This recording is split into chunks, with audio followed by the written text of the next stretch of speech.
ராமாயணத்தில் மறைந்திருக்கும் உண்மை உங்களுக்கு தெரியுமா? ராமர் பிறந்தவுடனேயே வால்மீகி ராமாயணம் எழுதவில்லை. உண்மையில் ராமரின் 41வது வயசில்தான் அந்த மகாகாவியம் தொடங்கியது. சீதை கர்ப்பமாக இருக்கும் நிலையிலே மக்களின் நாவடி காரணமாக ராமர் அவளை வால்மீகி ஆசிரமத்துக்கு அனுப்புகிறார். அந்த முடிவால் உடைந்த மனத்தோடு ராமர் சீதையின் நிலையை கண்டு துயரத்தில் மூழ்கிய வால்மீகி. இந்நேரத்தில் தான் நாரதர் திரும்பி வந்து, இந்த உலகத்தில் 16 குணங்களும் சேர்ந்து நிற்கும் ஒருவன் இருக்கிறானா என வால்மீகி கேட்க, அதற்கான பதிலாக, நீ தவறாக நினைக்கும் ராமனே அந்த மனிதன் என்று உண்மை வெளிச்சம் காட்டுகிறார். அந்த உணர்வின் நடுக்கத்தில்தான் ராமாயணத்தின் முதல் ஸ்லோகம் அவர் வாயிலிருந்து பறக்கிறது. பின்னர் பிரம்மா தோன்றி ராமரின் வாழ்க்கையில் நடந்ததும் நடக்கவிருப்பதும் அனைத்தையும் காணும் தெய்வீக பார்வை வால்மீகிக்கு தருகிறார்.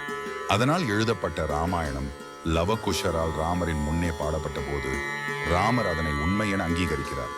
அதனால்தான் ராமாயணம் ஒரு கதை அல்ல. மனிதன் எத்தனை உயர்ந்தவராக இருந்தாலும் தர்மத்திற்கு முன் தன்னை ஒப்படைக்க வேண்டிய ஒரு உயர்ந்த மதிப்பு பாடம்.